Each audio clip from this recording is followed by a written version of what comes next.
बिहार विधान परिषद की 24 सीटों पर हुए चुनाव का परिणाम आ चुका है।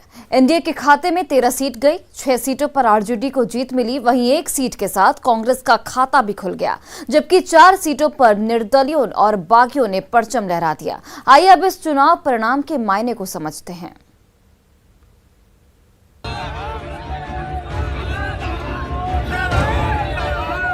बिहार विधान परिषद चुनाव के नतीजे आ चुके हैं। ये नतीजे बिहार में एक अलग तरह की राजनीति के संकेत दे रहे हैं। ऊपर से देखें तो सब पहले की तरह है। सत्ताधारी एनडीए को बड़ी जीत मिली है। एनडीए के खाते में 13 सीटें आई हैं, जबकि आरजेडी कांग्रेस को अलग अलग लड़ने का नुकसान हुआ है। लेकिन अगर इस परिणाम को पार्टियों के स्तर और सामाजिक समीकरण के हिसाब से देखें तो बिहार की राजनीति एक अलग करवट लेती दिख रही है। जरा इन आंकड़ों पर नजर डालिए। 24 सीटों पर हुए चुनाव में बीजेपी 12 सीट पर चुनाव लड़ी थी और 7 सीट पर जीत हासिल हुई। जेडीयू 11 सीटों पर चुनाव लड़ी थी और मात्र 5 पर जीत सकी। आरजेडी 23 पर लड़ी और मात्र 6 सीटें ही जीत पाई। 5 सीटें कांग्रेस, निर्दलीय और बागियों के खाते में गई। कहने को तो आरजेडी 23 पर लड़ी और मात्र 6 सीटें ही जीत पाई, लेकिन आरजेडी की 6 सीटों की यह जीत क्रिकेट के छक्के की तरह है। समझिए, इन 24 सीटों में पहले आरजेडी के खाते में 3 ही सीट थी और अब ये संख्या 6 हो चुकी है। यानी आरजेडी ने अपनी 3 सीटों की संख्या दोगुनी कर ली। इससे भी बड़ी बात यह है कि आरजेडी के जीते इन 6 उम्मीदवारों में 3 भूमिहार जाति के हैं, जिस जाति को बीजेपी का कोर वोटर माना जाता रहा है। कहा जाता है कि भूमिहार और यादव कभी एक साथ नहीं रह सकते, लेकिन तेजस्वी यादव ने ये कर दिखा दिया है। विधान परिषद चुनाव में तेजस्वी ने नया एक्सपेरिमेंट करते हुए 23 में से 5 सीटों पर भूमिहार उम्मीदवार उतारे थे, जिसमें 3 चुनाव जीत चुके हैं।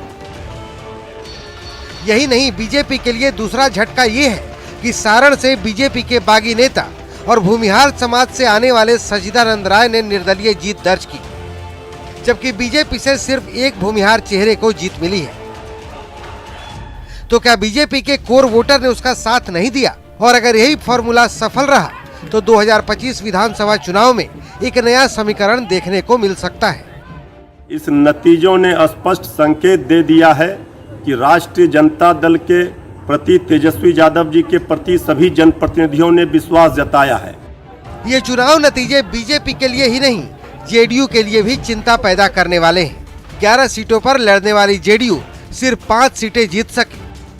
इस वक्त हम जेडीयू दफ्तर में मौजूद हैं। जेडीयू दफ्तर में अमूमन अगर कोई अच्छा चुनाव परिणाम आता है तो बेहद उत्साह दिखता है, लेकिन इस वक्त सन्नाटे की स्थिति है। और जाहिर सी बात है, जेडीयू 11 सीटों पे चुनाव लड़ी थी और उसके 5 उम्मीदवार जीते हैं। 24 सीटों के नतीजों ने ये बता दिया कि किस जाति का कितना दबदबा है। देखिए चुनाव में किस जाति के कितने उम्मीदवार जीत पाए हैं। कुल 24 सीटों में भूमिहार जाति से 6 प्रत्याशियों ने जीत दर्ज की, जिसमें आरजेडी से 3, बीजेपी से 1 और 2 निर्दलियों ने जीत दर्ज की। बनिया समाज से 6 लोगों ने जीत दर्ज की, जिसमें बीजेपी से 3, जेडीयू से 2 और आरजेडी से 1 प्रत्याशी ने जीत दर्ज की।